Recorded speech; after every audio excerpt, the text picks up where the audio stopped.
الحمد لله نحمده ونستعينه ونستغفره ونؤمن به ونتوكل عليه ونعوذ بالله من شرور أنفسنا ومن سيئات أعمالنا من يهده الله فلا مضل له ومن يضلله فلا هادي له وأشهد أن لا إله إلا الله وحده لا شريك له وأشهد أن محمدًا عبده ورسوله أما بعد فأعوذ بالله من الشيطان الرجيم بسم الله الرحمن الرحيم يا أيها الناس اتقوا ربكم الذي خلقكم من نفس واحدة وخلق منها زوجها وبث منهما رجالا كثيرا ونساء واتقوا الله الذي تساءلون به والأرحام إن الله كان عليكم رقيبا وقال الله تبارك وتعالى في مقام آخر ومن آياته أن خلق لكم من أنفسكم أزواجا لتسكنوا إليها وجعل بينكم مودة ورحمة إن في ذلك لآيات لقوم يتفكرون وقال النبي صلى الله عليه وسلم أبغض الحلال إلى الله تعالى الطلاق وقال النبي صلى الله عليه وسلم ثلاث جدهن جد وهزلهن جد النكاح والطلاق والرجعة وقال النبي صلى الله عليه وسلم أيما امرأة سألت زوجها الطلاق فحرام عليها رائحة الجنة صدق اللہ العظیم۔ میرے انتہائی واجب الاحترام قابل صد احترام بھائیوں، دوستوں اور بزرگوں، میں نے آپ کے سامنے دو آیات کریمہ اور نبی اکرم صلی اللہ علیہ وسلم کے ارشادات میں سے چند حدیثیں پڑھی ہیں۔ پہلی جو حدیث میں نے آپ کے سامنے پڑھی، اس میں نبی اکرم صلی اللہ علیہ وسلم ارشاد فرماتے ہیں ابغض الحلال الی اللہ تعالی الطلاق، تمام حلال چیزوں میں مبغوض ترین چیز اللہ کے ہاں طلاق دینا ہے۔ دوسری حدیث میں نبی اکرم صلی اللہ علیہ وسلم نے ارشاد فرمایا ثلاث جدہن جد وہزلہن جد، تین چیزیں ایسی ہیں اگر کوئی سنجیدگی میں انہیں کہے تب بھی ان کا اثر ہوتا ہے، کوئی مذاق میں کہے تب بھی وہ سنجیدگی کی طرح مؤثر ہوتی ہیں۔ نمبر 1 النکاح، نمبر 2 طلاق، نمبر 3 رجعت، رجوع کرنا۔ تیسری حدیث میں آپ صلی اللہ علیہ وسلم نے ارشاد فرمایا ایما امرأۃ سألت زوجها الطلاق، جو خاتون اپنے شوہر سے طلاق کا مطالبہ کرے، آپ نے فرمایا جب کہ کوئی عذر نہیں، کوئی وجہ نہیں ہے، فحرام علیہا رائحۃ الجنہ، اس عورت پر جنت کی خوشبو بھی حرام ہے۔ یعنی جنت میں جانا تو دور کی بات ہے، یہ جنت کی خوشبو بھی نہیں پائے گی۔ آج ہمارے معاشرے میں طلاق کا رجحان بڑھتا جا رہا ہے۔ ایک وقت تھا کہ یہ بات سننے میں نہیں آتی تھی کہ کسی علاقے میں، کسی قبیلے میں، کسی خاندان میں، کسی معاشرے میں طلاق کا واقعہ پیش آیا ہو، اور ایک آج کا وقت ہے کہ ہر علاقے میں، ہر خاندان میں، اور شاید یہ کہوں تو مبالغہ نہیں، ہر 2 سے 3 گلیوں میں یہ واقعہ سننے میں آ رہا ہوتا ہے فلاں شخص نے اپنی اہلیہ کو طلاق دے دی، یا فلاں عورت نے اپنے شوہر سے طلاق کا مطالبہ کر دیا، فلاں نے خلا کر دیا۔ یہ آئے دن طلاق کے یہ بڑھتے ہوئے مسائل اور طلاق کے یہ کثرت کے ساتھ رجحان، اس کی کیا وجوہات ہیں؟ اس وقت دارالافتاء میں بھی جو مسائل سب سے زیادہ پوچھے جاتے ہیں ان میں ایک مسئلہ طلاق بھی ہے کہ طلاق کے متعلق مسائل بھی بڑی کثرت کے ساتھ آتے ہیں۔ تو میں چند وجوہات عرض کروں گا کہ آج جو معاشرے میں طلاق کا رجحان بڑھ رہا ہے اس کی یہ چند وجوہات ہیں۔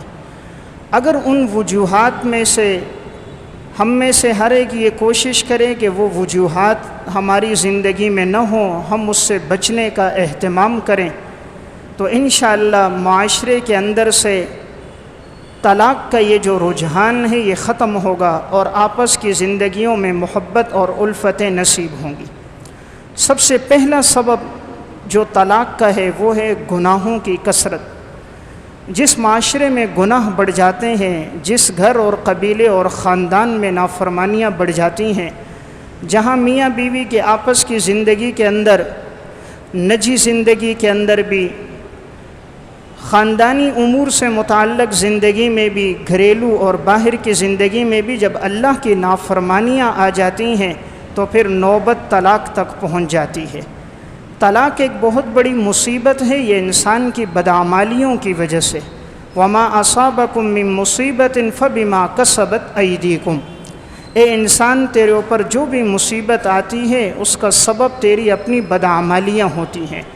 تو طلاق بھی ایک مصیبت ہے، یہ انسان کی بدعمالیوں اور گناہوں کی وجہ سے ایسا ہوتا ہے کہ زوجین کی آپس میں محبت ختم ہو جاتی ہے، پھر وہ ایک دوسرے کو شک شبے اور نفرت کی نگاہ سے دیکھتے ہیں، ایک دوسرے پر اعتراضات شروع کر دیتے ہیں اور آپس کی زندگی کا سکون ختم ہو جاتا ہے۔ جتنا زندگی میں اللہ کی فرما برداری اور اطاعت ہوتی ہے، اللہ تعالیٰ میاں بیوی کے آپس میں محبت قائم فرما دیتا ہے، تعلق قائم ہو جاتا ہے۔ شوہر کو سب سے زیادہ پسند اہلیہ ہوتی ہے، اہلیہ کو سب سے زیادہ محبت اپنے شوہر سے ہوتی ہے۔ اور جب انسان اللہ کی نافرمانی کرتا ہے تو پھر اللہ تعالیٰ اس کے دل میں اس کے لیے نفرت ڈال دیتا ہے، شوہر کے دل میں بیوی کے لیے، بیوی کے دل میں شوہر کے لیے، پھر اسباب بڑھتے جاتے ہیں، بدگمانیاں اور شکوک آگے بڑھتے ہیں، نوبت طلاق تک پہنچتی ہے۔ تو پہلا سبب جو معاشرے میں طلاق کے رجحان کا ہے وہ ہے گناہ، اللہ کی نافرمانی۔ اس سے توبہ کیے جائے، استغفار کیا جائے تو معاشرے میں یہ چیز ختم ہو جائے گی۔ دوسرا سبب ہے خاوند کی نافرمانی، شوہر کی نافرمانی، یہ سبب بنتا ہے طلاق کا۔ جس عورت کے اندر شوہر کی فرما برداری ہو، اطاعت گزاری ہو، کبھی اس گھر کے اندر، اس گھرانے کے اندر طلاق کا ناخوشگوار واقعہ سامنے نہیں آتا۔ آپ صلی اللہ علیہ وسلم نے ارشاد فرمایا، صحیح ابن حبان کی روایت ہے، فرمایا اربع من السعادت، 4 چیزیں نیک بختی کی علامت ہے۔ نمبر 1، المرأۃ الصالحہ، نیک صالح بیوی، یہ انسان کی نیک بختی کی علامت ہے۔ اور نمبر 2، والمسکن الواسع، کشادہ گھر، نیک بختی کی علامت ہے۔ اور نمبر 3، والجار الصالح، اچھا پڑوسی، نیک پڑوسی، نیک بختی کی علامت ہے۔ اور نمبر 4، والمرکب الحنی، آرام دہ سواری، آرام دہ سواری نیک بختی کی علامت ہے۔ تو انسان کی نیک بختی کی یہ 4 علامتیں ہیں، نیک بیوی ہو، کشادہ گھر ہو، نیک اور اچھے پڑوسی ہوں، آرام دہ سواری ہو۔ بدبختی کی بھی 4 علامتیں ہیں۔ نمبر 1، بیوی نافرمان ہو، نمبر 2، گھر تنگ ہو، نمبر 3، پڑوسی برا ہو، اور نمبر 4، سواری سرکش ہو۔ اس دور میں گھوڑوں کی، اونٹوں کی سواری ہوتی تھی، آج کے دور میں گاڑیوں کی ہے۔ تو اگر گھوڑا یا اونٹ اپنے اوپر سوار کو بیٹھنے نہ دے، بدکنے لگ جائے تو اسے کہتے تھے کہ یہ سرکش سواری ہے۔ اور آج کی سواری اگر آئے دن خراب ہو، اس میں کام نکل جائے، ایکسیڈنٹ کے واقعات پیش آئیں، آئے دن کوئی خرابی سامنے آ جائے تو سمجھنا چاہیے یہ بدبختی کی علامت ہے۔ تو میں عرض کر رہا تھا، دوسری چیز جو ہے طلاق کے رجحان کا سبب وہ ہے شوہر کی نافرمانی کرنا۔ جب شوہر کی نافرمانی ہوتی ہے تو نوبت یہاں تک پہنچتی ہے کہ وہ برداشت کرتا ہے، لیکن جب برداشت سے بات آگے بڑھ جاتی ہے تو پھر طلاق تک وہ پہنچ جاتا ہے۔ اس لیے جس عورت میں شوہر کی فرما برداری ہو اس گھر میں ایسا واقعہ پیش نہیں آتا۔ آپ صلی اللہ علیہ وسلم نے ارشاد فرمایا کہ بہترین خزانہ کون سا ہے جسے انسان جمع کرتا ہے؟ سنن ابی داؤد کی روایت ہے، فرمایا میں تمہیں نہ بتاؤں کہ بہترین خزانہ کون سا ہے جسے تم جمع کرو؟ صحابہ کرام نے پوچھا یا رسول اللہ ضرور بتائیے۔ آپ نے فرمایا بہترین خزانہ نیک صالح بیوی ہے، اذا امرہا اطاعتہ، جب اسے حکم دو تو وہ شوہر کی اطاعت کرے، اور جب شوہر اس سے غائب ہو جائے، سفر میں چلا جائے، تو وہ اپنی عزت اور آبرو کی حفاظت کرے، اور شوہر جب اسے دیکھے اذا نظر الیہا سرتہ، تو خوش ہو جائے۔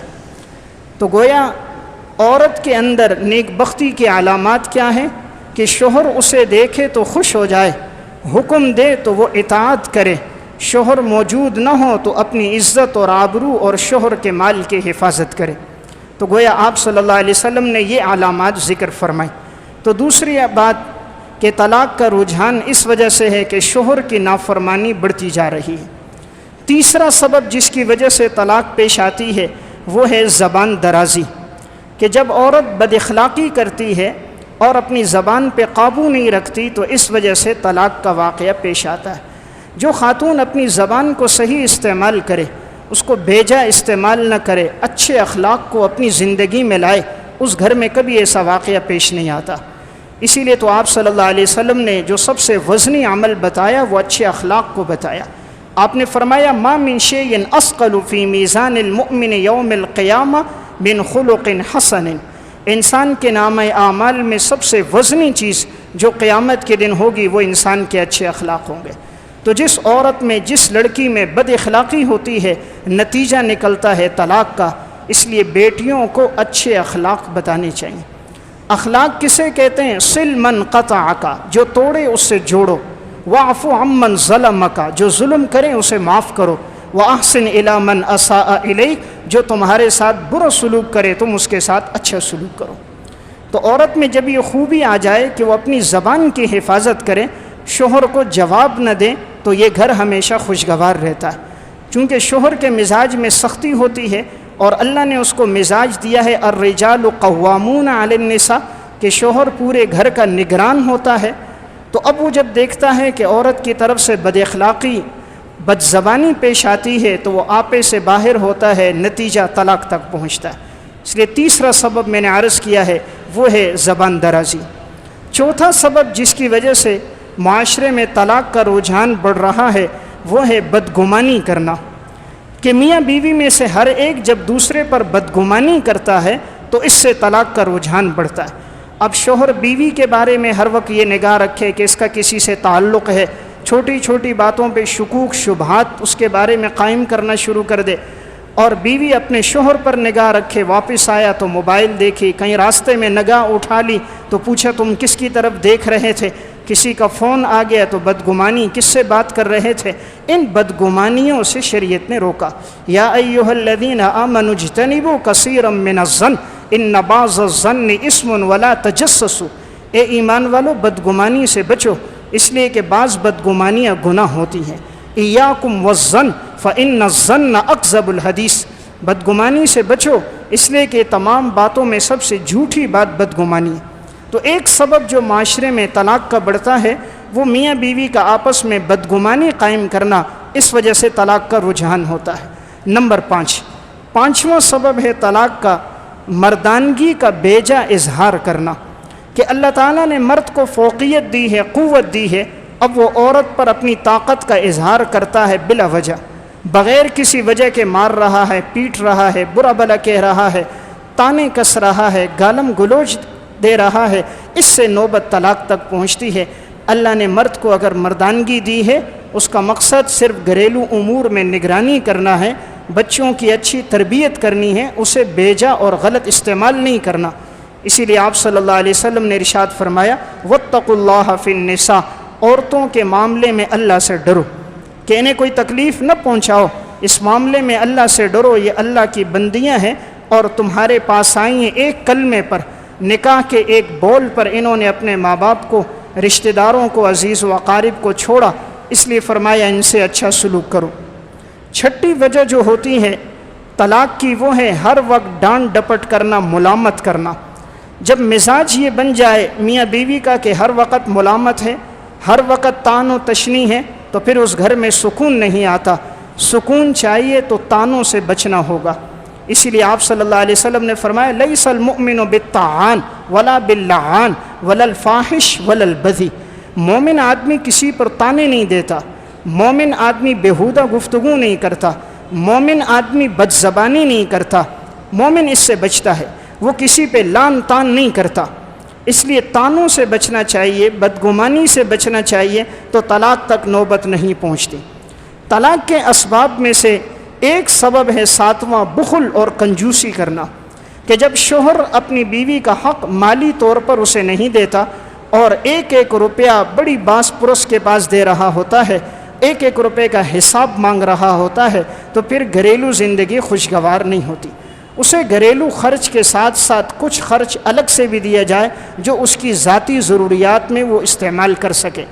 عموماً ایسا ہوتا ہے کہ مرد اپنی دعوتوں میں ہزاروں روپے استعمال کرتے ہیں، اپنی پسند کی چیزیں ہزاروں روپے میں خریدتے ہیں، ایک ایک دعوت میں ہزاروں لگا لیتے ہیں، اپنے لباس، اپنی جوتیاں، اپنی گاڑیوں پہ ہزاروں لگے گا۔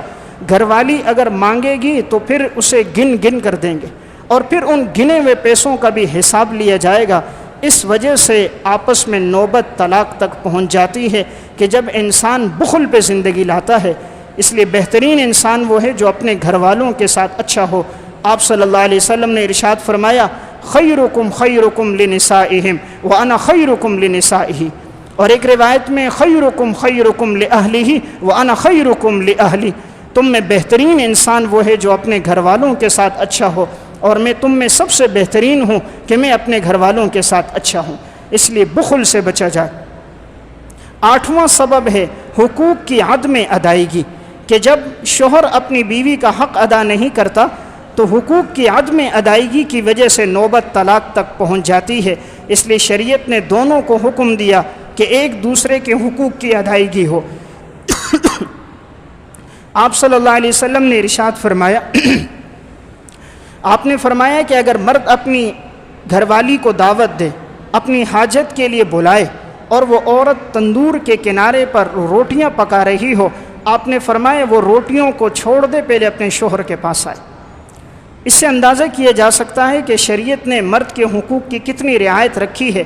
اب تندور کے کنارے پر روٹی پکنے میں کتنا ٹائم لگتا ہے؟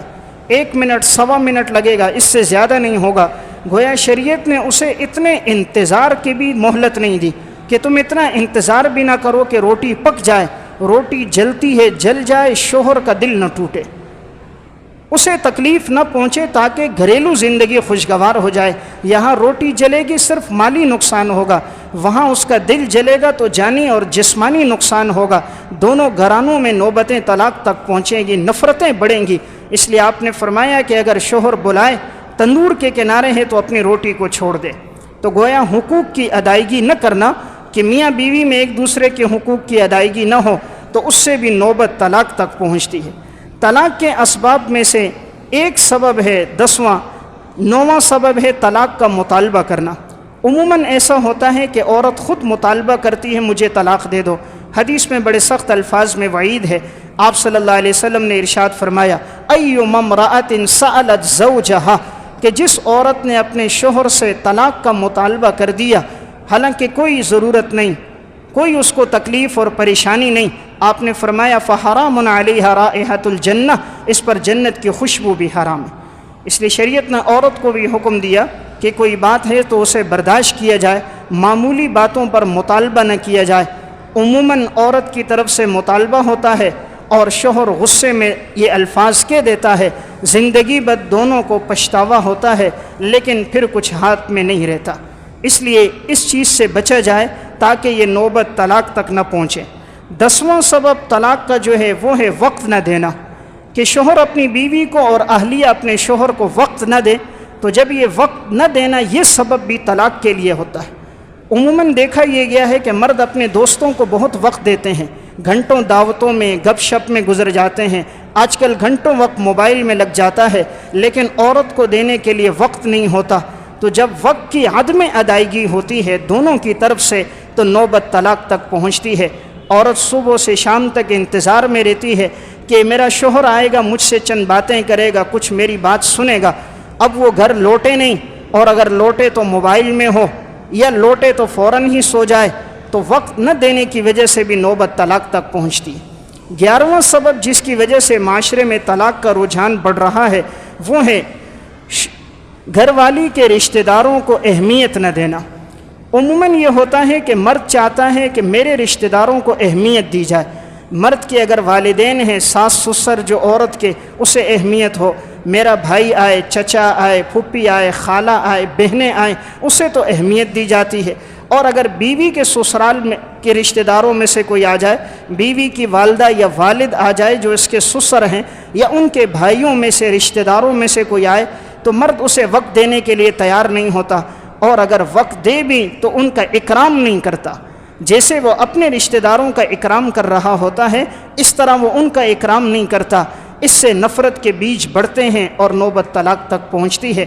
اگر وہ دونوں کو ایک زاویے سے دیکھیں کہ جس طرح میرے والدین کا ایک مقام اور مرتبہ، ان کا مقام بھی والدین کے بمنزلہ ہے کہ جس نے اپنی لخت جگر میرے نکاح میں دی ہے، تو جب ان حقوق کی رعایت ہوگی، ان کے ساتھ سلوک اچھا ہوگا، تو نوبت طلاق تک نہیں پہنچے۔